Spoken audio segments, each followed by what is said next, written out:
Corporate radar में हमारे साथ आज हैं इंटेलेक्ट डिज़ाइन के मैनेजमेंट और 2011 में intellect design global fintech company की शुरुआत हुई और बैंकिंग, इंश्योरेंस और अन्य फाइनेंशियल सर्विसेज के लिए टेक्नोलॉजी सॉल्यूशंस देने वाली ये कंपनी है।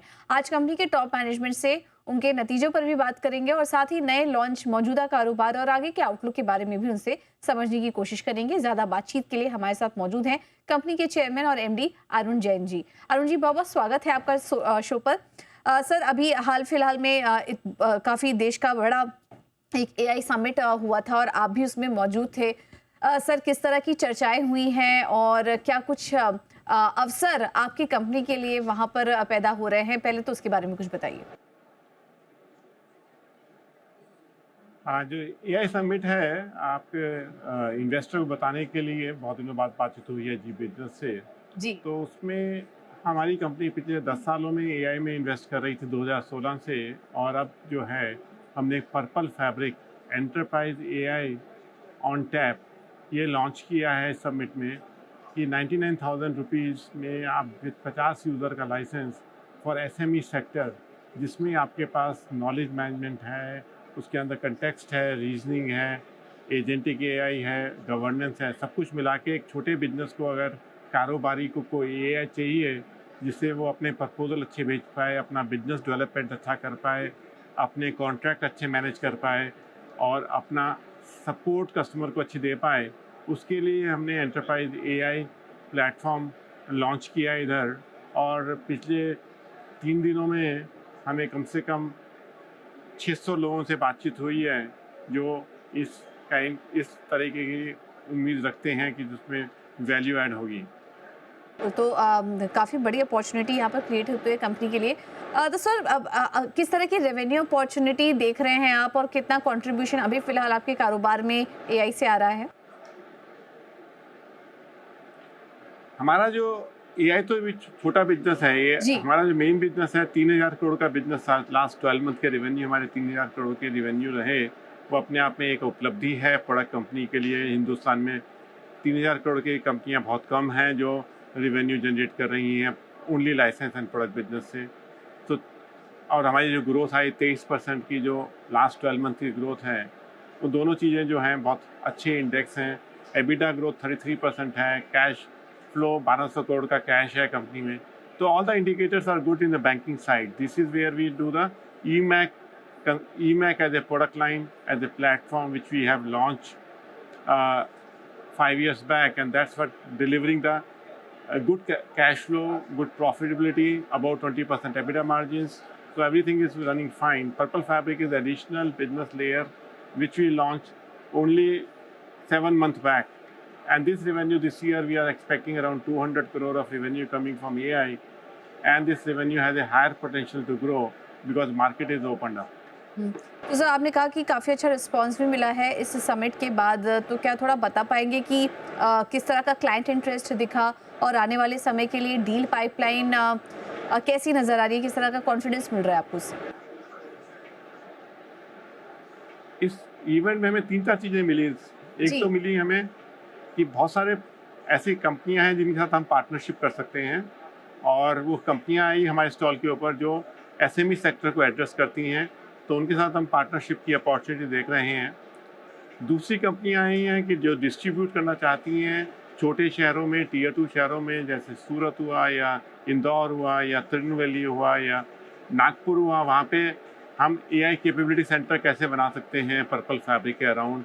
Can we educate the SME to become competitive, improve his capability to compete in a global world with AI as an opportunity. So that's the second space which is coming up. Third space is directly technical partner came with us who wants to build their products using Purple Fabric in a various domain where intellect is not doing it, like healthcare sector, pharma sector, manufacturing sector, government sector, and all these sectors where we don't have a domain expertise. We would like to partner with those technical players जिनके साथ हम आगे purple fabric को spread करना चाहेंगे। हम purple fabric ecosystem बनाना चाहते हैं हिंदुस्तान में, जिससे कि डेमोक्रेटाइज हो जाए AI, and that's why we are frugal research. We put almost 24 to 2000 man years of effort, 200 people are working on the research, तो 24,000 मैन मंथ्स का हमारा इन्वेस्टमेंट है, जिससे हमने उसकी कॉस्ट बहुत कम कर दी है, जिससे कि 99,000 में हम उसको लॉन्च कर पा रहे हैं इस मार्केट में। तो सर क्या आगे रेवेन्यू मिक्स में भी आपके कुछ बदलाव होगा इसके बाद? रिवेन्यू मिक्स में अगर देखेंगे तो अभी 3 साल में देखेंगे तो हमने बोला है कि purple fabric should give 1000 crore revenue, तो that's a big shift which will happen. तो अभी 3 बिजनेसेस हमने जो बताए कि एक कॉर्पोरेट बैंकिंग बिजनेस है, GTB wholesale banking business which gives 1400 crore, there is a retail banking business which gives 1000 crore, and AI business gives 500 crore. This business can grow faster than the other businesses, and that's what we are looking forward to. Okay okay. Sir आपका नतीजों की बात करें, वैसे तो 30 जनवरी को आए थे कंपनी के नतीजे, हम आपको बता दें। रेवेन्यू मिक्स में हम देख रहे थे कि करीब 40% से ज़्यादा जो कंट्रीब्यूशन है करेंसी टर्म्स में वो यूएस से आता है, और इंडिया से उसके बाद 16% का कंट्रीब्यूशन आता है। क्या आगे भी ये रेवेन्यू मिक्स ऐसे ही बरकरार रहेगा, या फिर उसमें भी आप कुछ चेंजेस देख रहे हैं? और फिलहाल यूएस की तरफ से किस तरह के क्लाइंट इंटरेस्ट आ रहे हैं आपको, और डील पाइपलाइन वहाँ से कैसी दिखाई दे रही है?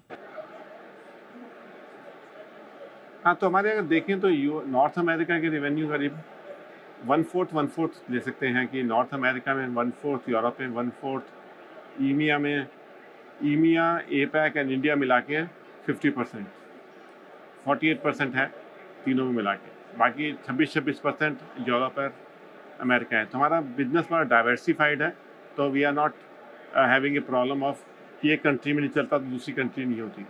हमारे पास 3 लाइन ऑफ बिजनेस है, वो भी डाइवर्सिफाइड है, तो that's a very well risk balance. थोड़ा बहुत चेंज आएगा, अमेरिका में हमारा फोकस ज़्यादा है इस साल से, क्योंकि हमारे प्रोडक्ट बहुत मैच्योर हो गए हैं, तो हम अमेरिका में परसेंटेज ग्रोथ ज़्यादा रखना चाहेंगे और इंडिया में भी ग्रोथ ज़्यादा रखना चाहेंगे। ओके सर, ये जो एआई प्लेटफॉर्म के बारे में हम बात कर रहे हैं, आपने कहा कि आप ज़्यादातर जो है वो मिड साइज्ड फर्म्स को, जो आपकी बात से लगा, उनको ज़्यादा से ज़्यादा आप टारगेट कर रहे हैं। तो क्या ऐसे में आपके मार्जिन्स और आपके प्रॉफिटेबिलिटी को वो सपोर्ट कर पाएंगे? तो गोइंग फॉरवर्ड मार्जिन को लेकर अगर आप थोड़ा गाइडेंस दे पाए तो। इसमें जो है पर्पल फैब्रिक को आप देखें तो ये इकोसिस्टम है। दे 4 एआई को हम 4 लेयर में डिवाइड कर सकते हैं। नीचे जीपीयू लेयर है जो एनवीडिया की लेयर है, उसके ऊपर एलएलएम लेयर है, वो ओपन एआई और एंथ्रोपिक की लेयर है, या सर्वम की लेयर है, वो सेकंड लेयर है। लेयर 3 में हमारे conversational chat GPT, Gemini, Grok, that is the layer 3। Layer 4 is enterprise AI layer, उसमें पैलेंथीर है, C3 AI है, पर्पल फैब्रिक है। These are the products which are sitting in a layer 4. So we are competing in layer 4. So our purpose of Purple Fabric is, on one side we want to be competing against Palantir, and on other side we are democratizing AI for India so that every SME can use it and take advantage of it. So there are two frames are there, of two growth frames are there. One is large enterprises, which is the large banks in India, large institutions in India, government sector in India, IT services in India. Those are my large segment, and SME is my growth segment. I will not be worried about the margin for the Purple Fabric for next 2 years. It's a kind of a competing against the global giants to make it India relevant for the global scale. Arun sir, हम आपके books में देख रहे थे, आपके नतीजों में cash book आपकी काफ़ी स्ट्रॉन्ग नज़र आ रही है। 804 करोड़ से बढ़कर पिछले साल इस बार 1198 करोड़ के पास आ चुकी है। तो क्या प्लान है आपके? क्या आगे आप कुछ एक्विजिशन या कुछ अधिग्रहण एक्सपेंशन प्लान कुछ है आपका आने वाले समय के लिए?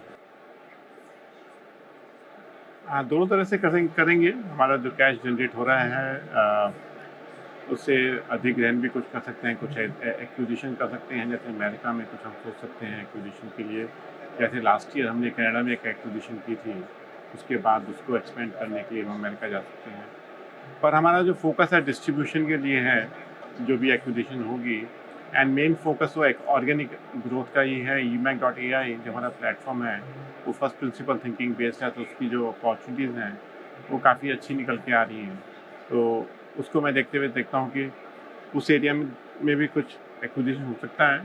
एंड बाकी शेयर होल्डर डिस्ट्रीब्यूशन हमने बहुत इंक्रीज़ किया था लास्ट ईयर, हमने 100 करोड़ का डिविडेंड दिया था, तो भी साथ साथ चलता रहेगा। तो it's a very balanced approach, पूरा डाइवर्सिफाइड बिजनेस है, हर एक geography wise, product segment wise, and we are ahead of the market in technology at least by 2.5 year. Sir पिछले एक साल में करीब 50 से ज़्यादा डील विंस हुई हैं आपकी, जो आपके बुक्स में आपने मेंशन किया है। आगे के लिए क्या आउटलुक होगा आपका?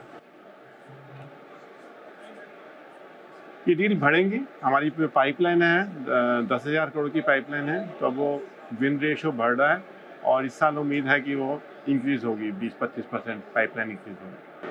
25% का इंक्रीज यहाँ पर पाइपलाइन में और डील पाइपलाइन में देखने को मिल सकता है। अरुण सर बहुत बहुत धन्यवाद आपका, अपना कीमती समय हमें देने के लिए और अपने डील के बारे में और आगे के ग्रोथ आउटलुक के बारे में भी हमसे चर्चा करने के लिए। Thank you so much.